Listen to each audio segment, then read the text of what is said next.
Primeira vez que você está trabalhando na rua. Primeira vez, agora na rua. Abri completamente. Na verdade, assim, esse ano a Barracão Cultural, que é o nosso núcleo de trabalho, né, faz 10 anos. E eu fiquei pensando, falei, fazer o quê, né, para comemorar esses 10 anos? E aí me deu muita vontade de ir pra rua, assim, falei, eu queria...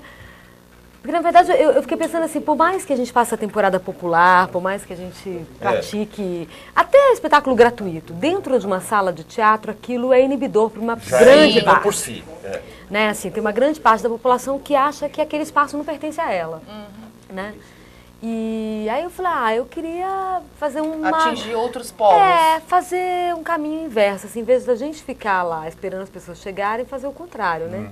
As pessoas estão lá, a gente vai e chega no lugar delas, né? Invade o espaço. Que teoricamente não seria... E aí foi aparecendo um monte de coisa bacana, porque também eu acho assim, a gente tem uma relação com a cidade, uma relação com o espaço público tão... estranha, né? Esquisita, a gente não se apropria, a gente tem medo. A gente não curte os espaços. A gente tem medo de andar na rua. É um público distante, né? É um espaço público distante. Você está num parque, ali também é seu, mas não é seu. O espaço público hoje é um espaço de passagem, né? Ele é um lugar que você passa por ele, você não... Né? A gente tem medo de andar na rua, de não sei o quê, então...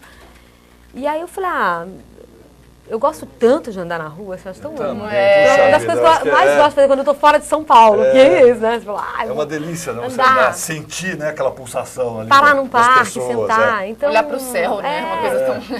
Eu falei, também, né, trabalhar um pouco nessa... Aí você viu o Tribunal de Salomão, o grande Salomão.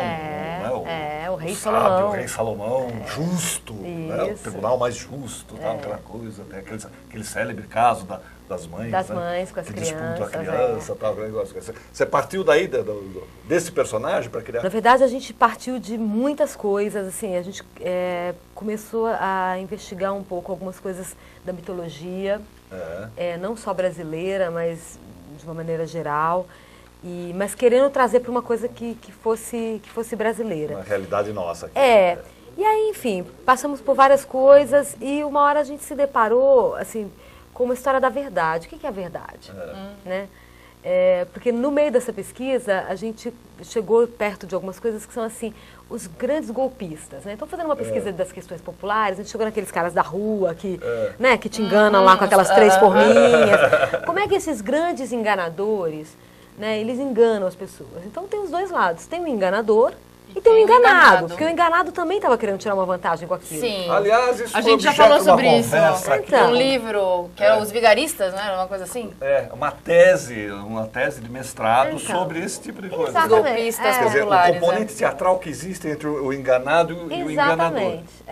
O enganador está atuando, está interpretando o papel para enganar a vítima, e a vítima também está interpretando o papel porque ela acha que vai levar uma vantagem naquele negócio. Você só cai naquela negocinho porque você acha que você vai ganhar uma grana, entendeu? Sim. Então, daí a gente caiu na questão da verdade, que tudo tem 2 lados, né? Que a verdade, no mínimo 2 lados, né? No mínimo 2 lados. E aí construímos a nossa história a partir disso. Então é uma historinha muito simples, né? Porque a rua, ela precisa de uma dramaturgia mais simples, é uma historinha muito simples, é uma família disputando um objeto, cada um diz que aquele objeto é seu e que precisa daquele objeto por uma razão muito pessoal, e cada um conta uma versão completamente diferente do porquê que aquele objeto é seu. Né? Então são as mesmas pessoas vivendo exatamente a mesma situação, mas no olhar de cada uma... todas que... Inclusive o outro. Em cada versão, o outro é completamente diferente. Você vê, e ele se vê de um jeito que não tem nada a ver diferente com, do outro. E aí o Salomão entrou, porque a gente falou, bom, então alguém precisa julgar. Que verdade é essa? Quem é que, né? Chegamos no Salomão. Então o espetáculo é um tribunal de Salomão, que é um espetáculo, é um metateatro. Então tem um espetáculo que é o Tribunal de Salomão que vai acontecer. Os atores estão lá, prontos para fazer a peça deles, quando essa família invade o espaço, achando que aquele é um tribunal de verdade. Então eles vêm e falam, não, peraí, nós temos uma causa aqui para ser julgada que é muito importante. E aí desvirtua completamente a história inicial. Que elas expõem as opiniões, né? Falam, não, ele tá certo, ele tá errado, não. Não, assim, cada personagem, quando termina de contar a sua versão, que cada um conta a sua. A gente fala, tá vendo? Viu? Não sou eu? Então a gente fala, isso mesmo, né? Eu, por exemplo, sempre uso esse truque para convencer de que a minha personagem é a que está correta. A gente tem umas imagens aí. É a entrada aí, quando eles estão começando a instalar a situação deles, o espetáculo deles. E vocês esse é o apresentam à noite? Então, a gente tem as duas versões. A gente tem uma versão noturna, que é com luz, que é uma graça. Olha, é linda. Uma graça da Marisa Bentevenha. Chama de ribalta? Tem uma ribalta, é bem circo. Tem uma ribalta e tem aquelas lampadinhas. Aí a gente já chegou, né? Já estamos convencendo o Salomão a deixar a gente contar a nossa história. E... São 5 atores? São 5 atores, isso. Aí tocam, dançam? Isso, bom, a gente faz de tudo um pouco, né? O teatro de rua tem música... Será que o chapéu do cara lá no canto que tem umas balancinhas? Ele é a justiça. É a justiça, ótimo. É a justiça, é o Salomão e a justiça. Com a balançazinha. Exatamente. Legal. Teatro de rua não existe música, né? Precisa de música. Sim, então, foi um trabalho grande que a gente fez, todos nós fizemos aí durante mais de um ano aula de percussão, com a Dani Zulu, que é do Barbatuca, uma figura bacanérrima. Então todo mundo arrisca, todo mundo toca um pouquinho, todo mundo canta um pouquinho. Essa filmagem especificamente foi onde? Essa foi no Parque da Aclimação. Parque da Aclimação, legal. No Parque da Aclimação. Então a gente tem feito às vezes à noite, aí é uma graça, à noite... Só que é mais complicado. Né? Porque você tem que instalar toda essa parafernália, né? E agora é inverno, começa a ficar um pouquinho mais frio, então... Também tem esse componente, né? Do frio e tal. E os figurinos muito bonitos também, muito figurinos legal, são muito curiosos. São do Marco Lima, cenário e figurino do Marco Lima. Tá, é beijadíssimo, as pessoas adoram. E é muito legal porque é a mesma personagem. Aí, por exemplo, sou eu fazendo a minha versão. Na minha versão eu sou uma princesa. Linda, maravilhosa, incrível. Tenho cabelos longos, né? Na versão do pai eu sou uma menininha, que é aquela primeira. Então o pai sempre acha que a filha... É a visão do pai. Então em cada versão você assume uma personagem. Uma personagem diferente. E o figurino vai com pequenas coisinhas, ele vai se transformando. Com elementos assim. Você vai mudando de uma coisa para outra. Né? Essa aí foi no Parque de Ibirapuera. Foi durante o dia. Aí a terceira versão, onde eu já faço a versão do homem, né? A visão que o homem tem da menina. Exatamente. Essa, se eu não me engano, foi no Parque da Água Branca. Você já fez em periferia e fez na região central também, né? A gente começou esse espetáculo rodando alguns parques da periferia. Aí viemos para a região central. Agora vamos viajar. Opa, você vai para... Esse fim de semana eu estou em São Luís do Paraitinga. Ai, que delícia! Vamos para lá. Que delícia! E depois voltamos para São Paulo em alguns parques, tanto na periferia quanto na região central. Agora a gente vai variar um pouco. Circular por aí. Né? O espetáculo de rua tem toda uma linguagem dele, né?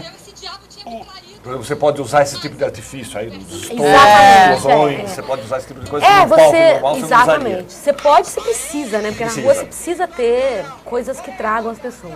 A gente tem uma pesquisa com a amplificação do espetáculo bem bacana, que foi um trabalho do Morris, do Dr. Morris. Dr. Morris, o diretor musical do espetáculo. E a gente ficou naquela assim, bom, o espetáculo tem texto, então a gente precisa de uma certa forma, tem muito texto, dá conta disso. Por outro lado, a gente não queria colocar microfone, né, falar, vamos colocar microfone, não era o nosso desejo. Então a gente foi para um caminho, cada cena tem uma microfonagem diferente, de acordo com o todo da cena. O contexto mesmo da cena. O contexto da cena. Por exemplo, na cena da princesa, o meu microfone é um boom. Porque ela acha que ela tá. Ela é a superstar. Ela é uma estrela de cinema. E o cara vai segurando o boom atrás Exatamente. dela. É muito legal isso. Aí, na cena do homem, que é essa que tá passando agora, todos têm microfone. O homem tem um microfone porque ele é um vendedor. Então, eles têm esses microfoninhos que é uma microfonagem aqui, pequenininha, que a gente usa. Ele liga na hora testa, né? Alô, e o som sai do corpo mesmo. A gente também não queria aquela coisa do som sair da caixa. A gente queria que o som saísse da própria pessoa. Legal. Então vocês mesmos amplificam. A caixinha tá aqui. Que legal. Ela tá no nosso corpo. Bacana, legal. Você estava falando do Dr. Morris. Dr. Morris responde pela parte musical. É isso aí. Dr. Morris é o meu parceiro na Barracão, meu parceiro na vida também. É o diretor musical do espetáculo. Que tem uma banda maravilhosa. Tem uma banda maravilhosa, Dr. Morris e os Vivos. Dr. Morris e os Vivos. Que tá fazendo shows. Aliás, vocês tá em BH esse final de semana, estão fazendo shows por aí também, de vez em quando. Cada hora ele vem aqui. E o Morris é o diretor musical. Ele fez todas as canções do espetáculo são todas compostas por ele. Fez os arranjos e toda a direção musical do espetáculo. E a direção da Cuca Bolaf. Da Cuca. Maravilha. Da Cuca. A Cuca também, enfim, foi um reencontro. Eu tinha trabalhado com a Cuca há muitos anos atrás.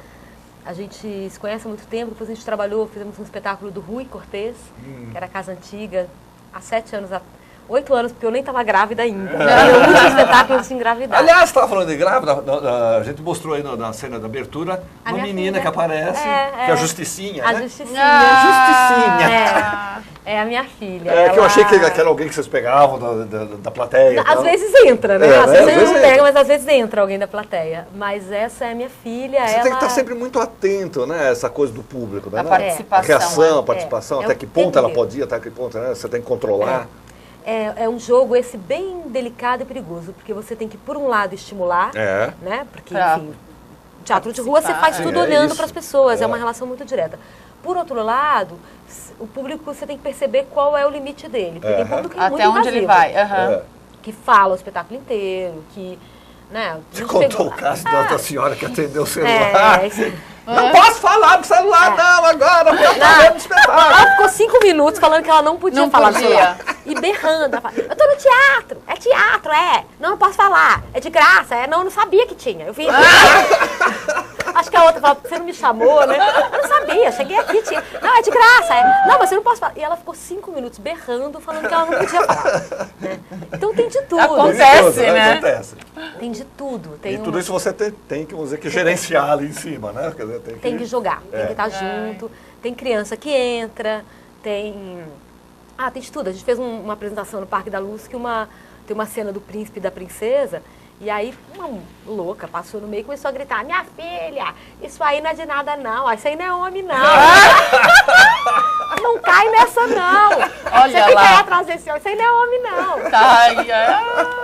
E às vezes tem uma hora que você tem. Esse dia, por exemplo, o produtor teve que ir até essa senhora pedir, porque chega uma hora que o jogo da cena não dá mais. Você começa a realmente até um certo atrapalhar. ponto você incorpora, atrapalha o espetáculo, tal, depois não tem mais o que fazer. Quando eu quis ir pra rua, quando a gente topou enfrentar essa parada, eu falei, olha, mas eu não quero ir pra rua assim com uma produção...